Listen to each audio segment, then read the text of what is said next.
Okay, hello. This is going to be a solo episode of me talking a little bit about myself and exploring fear and about fear in general. Okay, so who am I? My name is Lewis and I'm the founder of Exploring Fear, a company which is dedicated to finding out what exactly fear is and learning ways of which we can navigate fear in a better way so that we can improve our life, essentially. But I'll be expanding on that a little bit more in a little bit. My background, as a teenager, I really loved moving. I wasn't sure what I wanted to do, but I knew that I really enjoyed moving, so parkour was my avenue for that. I was with friends and would go out and climb buildings and do jumps and overcome obstacles and jump from one roof to another and learn how to do flips and all these fun things like this. And through that practice, what I found, or what I developed, was a way of dealing with fear in the physical world, because all of these obstacles within the movement practice, within parkour, had the same underlying obstacle. And the obstacle was fear. It was, here is your task, and now you have to do this task and do it in a safe way that means you don't get hurt. And I found this very addictive because it meant that I could do things that I didn't think that I could do. And it gave me a practice to do that. It's here's a jump that's really big, and there was problem solving. It's how do I do this? And you overcome all the problems in the way until you are able to do it, and then you do it, and it's an incredible feeling. I highly recommend it. I think everyone gets it in different ways in their life, but this is a very simple and clear way of getting that. So, parkour. I did this for a number of years, and then I really didn't know what I wanted to do for a lot of my life, and I went and tried different jobs here and there, mostly coaching movement. I knew that the parkour movement was had a key foundation in my life.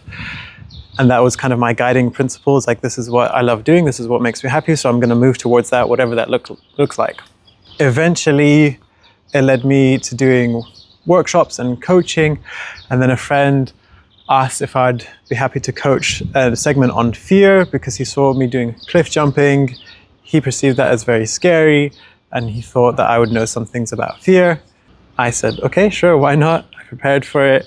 It fell through, it didn't happen. But then I ended up doing that workshop, and again, I was so drawn to it. I felt really pulled towards coaching and learning about fear, and then the rest is history. That was 5 or 6 years ago, and I've been doing workshops and coaching people one-to-one. It went from just something purely physical to more interpersonal, which is the main fears that most people have. So, why fear? Fear has become my whole life. I'm so obsessed with it. And now I'm going to tell you a little bit about why. I'm really drawn to first principles thinking and finding out. I don't like to waste my time figuring things out when they're not the root of the issue. So I'm really drawn to coming to what's at the heart of any kind of problem. And when I became exposed to fear in this way, I realized that fear is a huge, huge part of the problems that most people face in their day-to-day life. And I'm going to expand on this a little bit more with talking about what fear is. So first of all, there's lots of different definitions for fear. I really like to look at fear as a concept. So it's a word, a series of letters that points to an experience, and it has meaning that we give to it. And it's just a concept. It doesn't really exist. And I really like to frame it in this way first, because it gives it some elasticity and flexibility and allows us to look at it in a different way. If we think oh, fear is this thing when there's a threat and you feel an emotion, and you have a response. Like, while that's true, it's also good to remember that it could be beyond this. And in looking at it in a way that is beyond this, it allows us a little bit more flexibility and it gives us more insight. So, speaking of, in a more narrow definition of fear, I like to see fear in two ways generally. It's, again, a response to a threat. There's a perceived threat. It could be a bear running at you. It could be a deadline at work. It could be a new connection with someone. There's a perceived threat of being hurt or of someone else getting hurt. And you kind of detect that in your body and in your mind. So there's a physiological response, which is a survival response, which is the fight or flight freeze response or the stress response. And this is basically what happens here is we get information from our environment, or there's a trigger, there's a stimulus, and it goes through our brains, like through different series of structures. And the neuroscientist Joseph Ledoux came up with a two-path model, which is basically there's one path that acts really fast.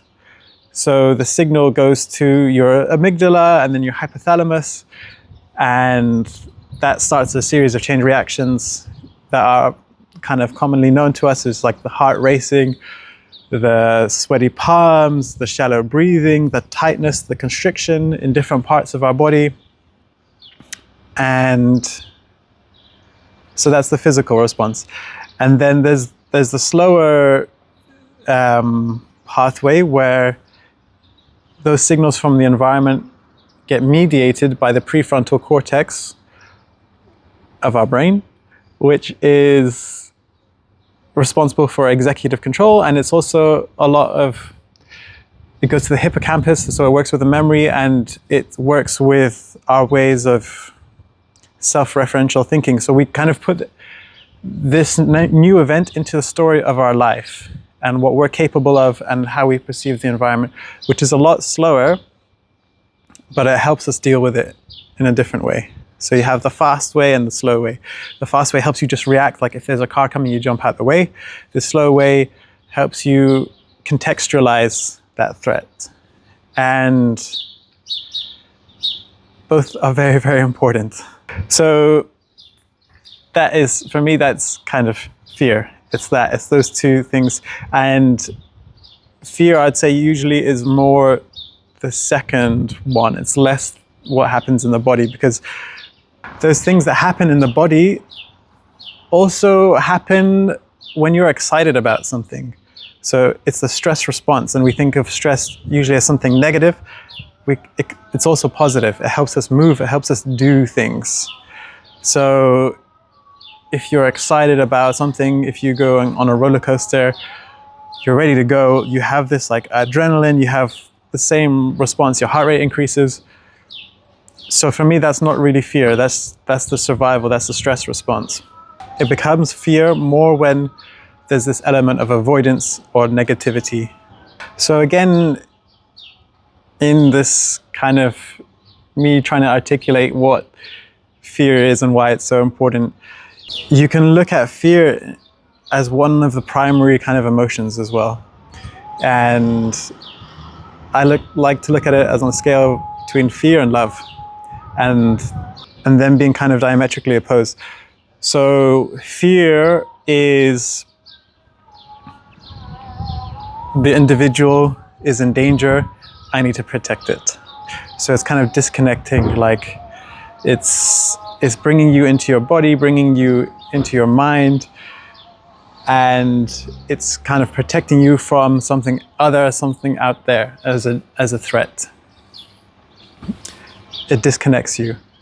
And love does the opposite. Love, if you're in love with something, with someone, or if you feel love, and again, this is a much broader definition of love than we might commonly be exposed to. If you feel love, then the boundaries between you and the beloved, you and the thing that you love, kind of disappear. Like that's what love is. If you love someone, you connect with them. If you love your country, you connect with it. If you love a sunset, the beautiful sunset, like you're in awe, you're just there, you're totally present, and the sense of like me loving this thing is gone, and what replaces it is just this experience. And in Eastern philosophy, they say this is our true nature. There is no subject and object. There's just experience. There's no like I do this or I love this. It's just things. It's just happening. It's just is, which is beautiful and which is great. But if we didn't have fear, then we would have died a long time ago. We need to kind of protect ourselves. So in working with fear, a lot of people feel like it's about overcoming fear, or like fear is bad and we need to destroy it. It's like, no, fear is useful. It has its place. It protects us. It saves our lives. But it becomes maladaptive when it's not in the right balance, when we don't have the right relationship with fear. So this is what I like to tell people. A lot of the work that we do together is improving our relationship with fear. And we improve it with fear so that we can still stay safe, we can not get hurt, and we can survive, but we can also thrive. We can not have fear being a barrier to the life we want to live. So how does fear become a barrier to the life we want to live? And this takes us back to the kind of first principles thinking, like, and the definition of fear. Fear can manifest in a lot of different ways. So we kind of think about it typically like when we watch a horror film, or when we're in situations that are being shown in these horror films. But it's a lot more subtle and insidious than that. Okay, fear shows up as perfectionism. It shows up as procrastination. It shows up in avoidance. It can look like stress, rumination, worry, overthinking. It can look like caring for someone and wanting to protect someone. It can come in so many forms. Like once you start to see that fear is involved, it's really hard not to see it everywhere. And another example is anger. When people are afraid, one way of expressing that fear is through anger. And you can see that in the example of road rage. If you're driving along, maybe daydreaming a little bit in your own world, and then someone cuts you off or like pulls out super quickly, you're gonna get super pissed with this person and you're gonna shout at them. You're gonna be like, they're so inconsiderate, or they're so this, they're blind, blah, blah, blah. And if you look deeply, you see that this anger comes up because you were first afraid. Something happened that you didn't expect to happen. You were predicting like everything is going to go smooth, and then someone did something and you had a prediction error, and that made you feel really uncomfortable because it made you feel unsafe.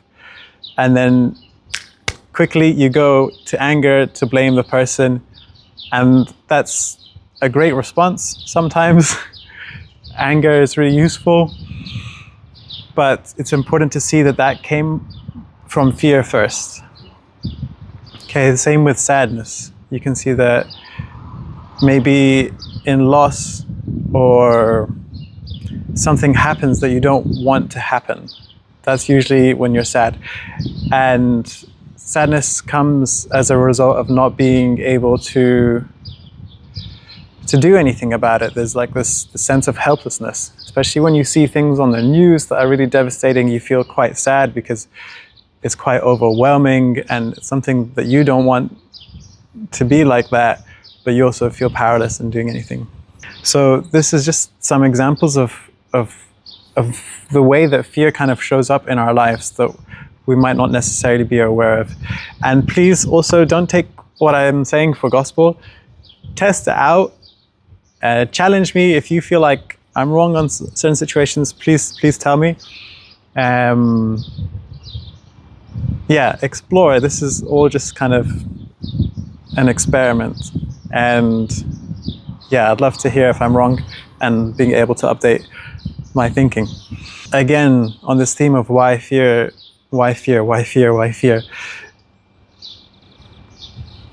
Fear is something that is around us all the time. It's around me right now. I want to be able to articulate what I'm saying in a way that helps you, the listener, the audience, understand what I'm saying. And it means a lot to me. So there's a fear that I might not say it in the right way. And that's helpful because it helps me bring focus. And then it's not helpful if that fear is too much. Again, with anything, the problem is with anything with this fear, the problem is not that there is fear. The problem is that our response to it is disproportional to what it should be. We want to have the right level. So if you think about, there's this thing called the performance arousal curve, and it's the physiological arousal. It's like what I was saying before with the stress response. The more stress or the more fear or the more arousal there is, the more you can focus, the more it's like, oh, this is important, like let's go. If there's not this kind of arousal, you're kind of sleeping, you don't care, it's not that important. But then if that arousal gets too much, then you start to choke, you start to freeze, you second guess yourself, doubt comes in, and then your performance goes down. Things don't go as well as you'd like. So in working with fear, it's all about getting the dose just right. And fear, a big part of why fear affects us so much is because it has this subtle or insidious nature. It's in our unconscious. So many of our actions are based out of fear, and we don't even recognize it. We don't even realize it. So Carl Jung talks about the concept of a shadow, which he says everybody has. And the simplest way that he explains it is the shadow is the parts of ourselves that we do not like, that we do not want to have. Usually that we have a lot of shame around. And it's the parts of us that can be kind of like the opposite of any kind of virtues that we have. So it could be the parts of us that are cruel, that are uncaring or disinterested or impatient or weak or whatever it is. It's these parts of us that we don't like and that we don't want to face. And this shadow is a part of our psyche and it's part of ourselves, and it plays out. Just because we've rejected it in our minds as part of ourselves, it comes out in different ways here and there.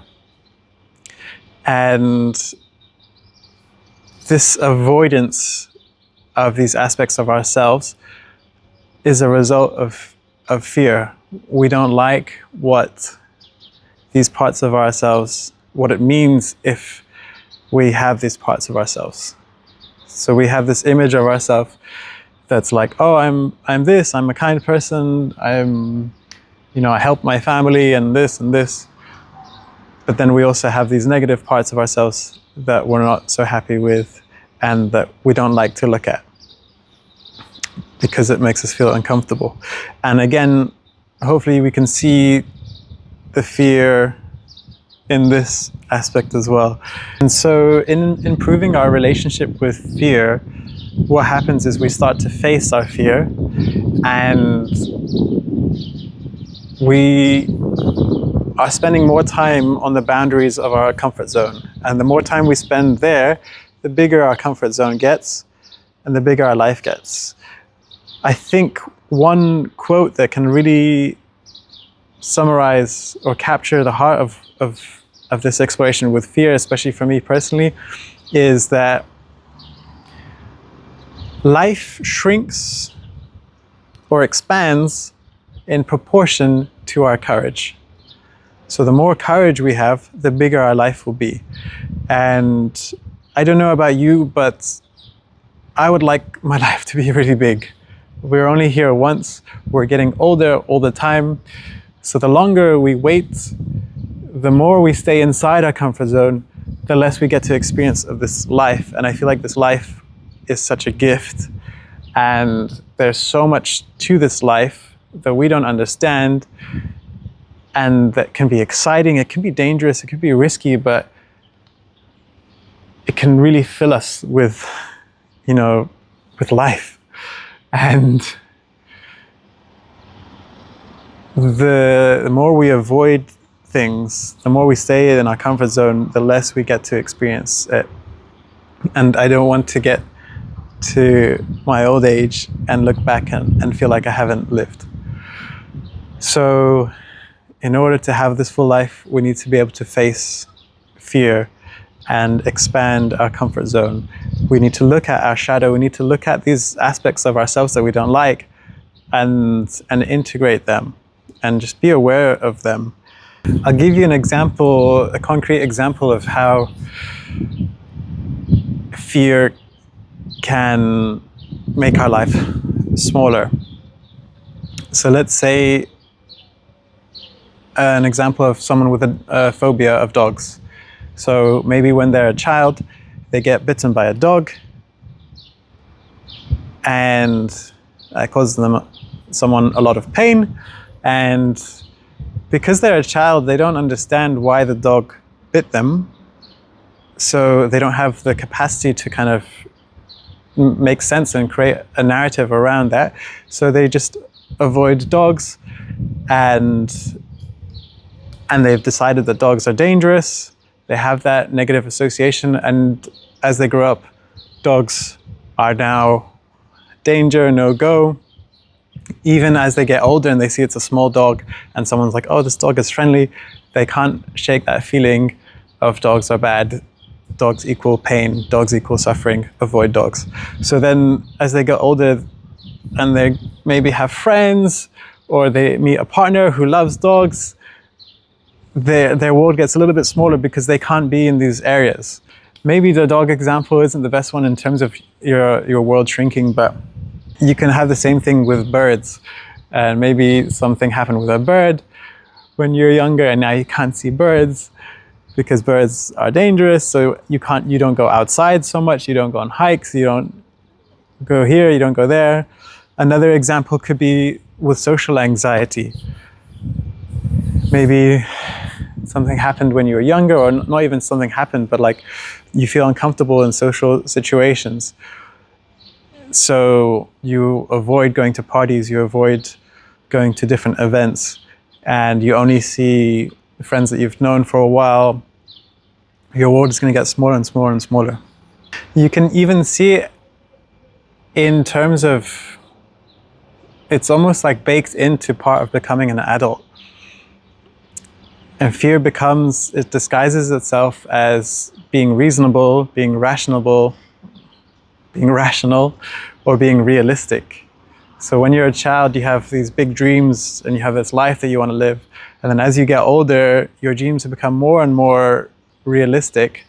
And instead of dreaming something incredible for a life that you want, where like you live on a beach and you have this sort of life and whatever it is that kind of brings you that joy and happiness, you kind of have a dream of getting a mortgage with a really low fixed interest rate and a little 2-bed flat here, and like you kind of like really shrink your dreams. And that's not to kind of shit on anyone's dreams of anything, but it just means like our dreams get smaller and smaller and more realistic, and like our world gets smaller and smaller. Like we don't even dream big. We don't even think like, oh, I'd love to have this life that's like super fulfilling and this amazing relationship and this, we close options for ourselves through this continual pattern of avoidance. So why is it so important to deal with fear and to face fear? And I think I've already touched on this quite a lot, but essentially facing fear is a great tool for making the unconscious conscious. If you've ever noticed yourself doing something, or like having an idea of yourself and like, oh, I want to do good, but I'm not doing good. You know, I want to eat better, but I'm not eating better. I want to be kind, but I'm still being mean. Like all of these things, and like this confusion around like why can I not be this person that I want to be?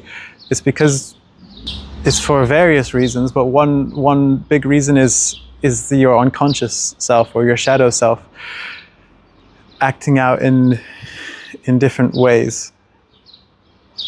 So facing fear is a great tool for dealing with that. It's making the unconscious conscious.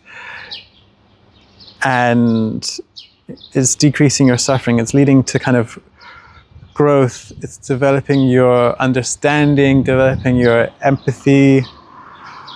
It's increasing your tolerance for discomfort. It's developing courage, they say, is the primary virtue. So all virtues come after this. Think of the example of the virtue of patience. Patience is a beautiful one, because to be patient, you need to be willing to sit with the discomfort of uncertainty. Like, we all have this urge to kind of control things so that we know how it's going to go and we keep ourselves safe and we get the thing that we want. But in being patient, you have to be like, okay, let me just surrender, release control, have faith in this thing that's going to happen. Yeah, you have to be patient, and that takes courage. You know, we all want to decrease uncertainty. We all want to have certainty around the things in our life because that feels safe. We want that. It's a really nice feeling. We want certainty. But paradoxically, this desire for certainty is causing us more pain and more suffering. There was this really nice experiment with people getting an electric shock, and they could either get a shock kind of sporadically, like every 3 or 10 or 15 or 2 seconds, like they would not know when a shock is coming. And they were given that option, or they were given the options like, okay, you're going to get a shock every 3 seconds, predictably, every 3 seconds. And the majority of people chose the shock every 3 seconds. They would rather get shocked and know when they're going to get shocked than have that uncertainty around it. I think it was even more extreme than that. It was like they were even going to give the option like, you may or may not get shocked, or you definitely will get shocked and it will happen here. People chose the definitely will get shocked because of that desire for certainty. Like, if they could predict when they would get shocked and they know what it's going to be like, they prefer that than to have that stress of like, oh, is it going to happen? Is it not going to happen? Da da da da da. Okay, and we see that so much in our lives. We really want certainty. It's a really nice feeling, but the more we can sit with uncertainty, the more we can just wait and have patience and allow things to happen, surrender, to realize we're not in control of everything, and to be okay with not being in control with everything. It's an incredible feeling. And this kind of brings me on to the next thing, because hopefully now we have somewhat of an answer to why fear. Why is fear so important? And why does it affect everyone? If you're a human being, fear is there. So we have two ways of dealing with fear, or two ways of dealing with threats. Number one is control the environment. So be aware of the danger, change something to make it less dangerous, we reduce the consequence. So you can see this really clearly in parenting and parenting styles. You have the kind of parents that are like helicopter parents or snowplow parents, which is a nice term that I heard recently, which is basically when the parent clears all the problems for the child. They baby-proof the house. They like sort everything so they can get into the best school, or they anything that they deem as a threat to the child, they just move that out of the way. They deal with it themselves. They take it on themselves so that the child can have like a nice smooth journey without any obstacles. Or there's the kind of parenting style where you're like, you don't baby proof the house, you leave things out, the child might get hurt, but hopefully the child learns. So even in ourselves, we kind of do this. We kind of look for ways to control the environment. We tell people what to do. We tell people what not to do. And this keeps us safe because we try and control everything. And there's a lot of value to this, and we should be doing this, but we shouldn't only be relying on this. Because as everyone is aware, we can't control everything. We can't control everything. So we need to balance that with the other way of dealing with it, which is to kind of cultivate the skills within ourselves to be able to navigate fear. That could look like learning to move your body in a way, getting stronger, being able to run, maybe in social situations, what that looks like, what these two methods look like in social situations. If you're afraid of speaking or socializing, if you're controlling the environment, then what you're doing is you're not going to these social situations, or you're only speaking with your one friend at these social situations. That's what that looks like. And the other option is cultivating the skills within yourself, is going outside your comfort zone, developing these social skills, learning how to communicate, learning how to listen, learning how to read people, so that you do eventually feel comfortable in these social situations. And we need both of these, because if we just had the controlling the environment one, then when something out of control happens, we don't have any way of dealing with it. And through the path of developing the skills, sometimes we need graded exposure. We need ways of softening things, because then it's overwhelming and we can get traumatized. We need to build into it. So we build into it by having some control over the environment. So just now I mentioned graded exposure. So a lot of the work that we can do to deal with a fear kind of boils down to 2 points. It's graded exposure and it's mindfulness. So graded exposure means exposing yourself to the thing that's scary in progressive intervals, in small steps, building up one step at a time, bam, bam, bam, bam, bam.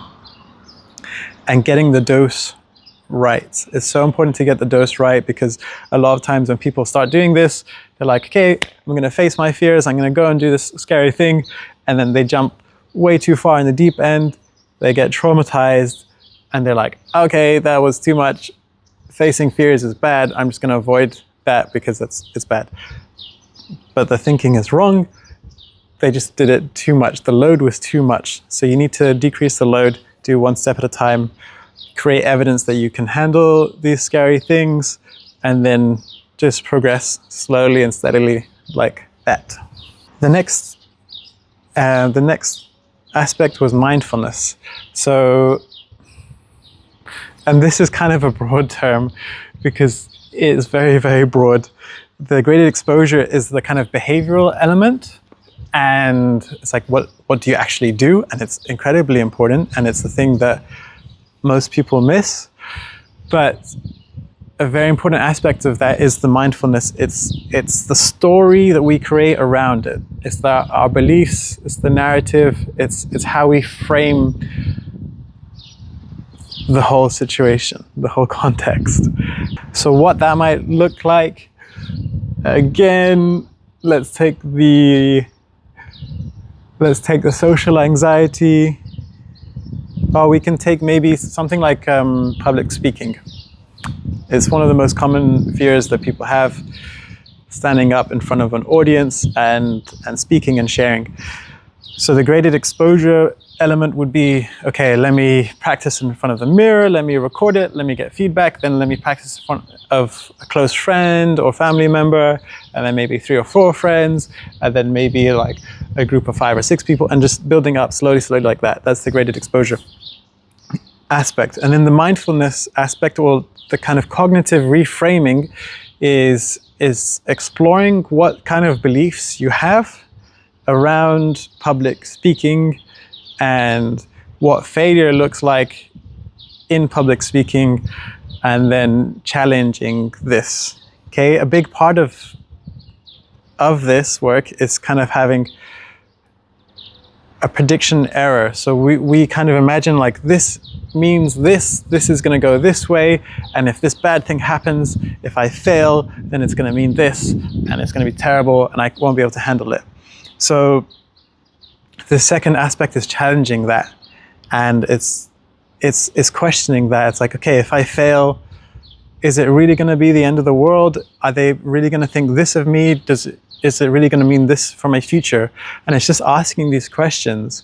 And through doing that alongside the graded exposure, you're kind of building this kind of resilience and this evidence that maybe you were wrong, you know? So like, you might fumble up or make a mistake at a level where you feel comfortable, where it's not super important, and then you realize, and then later you get feedback and people will say like, oh, I didn't even notice you did that, or like, yeah, I noticed that, but it didn't really matter. So you get a prediction error, like you thought that if you messed up, it would look one way, but then you messed up and it didn't look that way, and you're like, oh, okay, let me reassess. Maybe it didn't mean that much. Maybe I can update my story about what failure looks like. So that's it for this episode. For me, this holds a lot of kind of what this concept of fear is and what facing fear looks like, and the value of looking at fear in our own lives. I don't think, and you can say that I'm a little bit biased here, but I don't think there's much that's more important than consistently facing fear in your life, because of the bounty. It's so fruitful. It allows your life to expand and open up. It pays dividends for the rest of your life. The bigger your comfort zone is, the bigger your life is going to be. It's something worth thinking about and worth spending time on and worth investing in. Thank you so much for watching and for listening. And if you have any questions or comments or concerns, please let me know. Type it in the comments, send me a message. You can check out more of my work on my social media, exploring_fear on Instagram, or you can check my website, exploringfear.com. And yeah, that's it. Thank you so much, and looking forward to sharing the next episode, which I'm super excited about. It's going to be really nice. So thank you for now, and see you soon.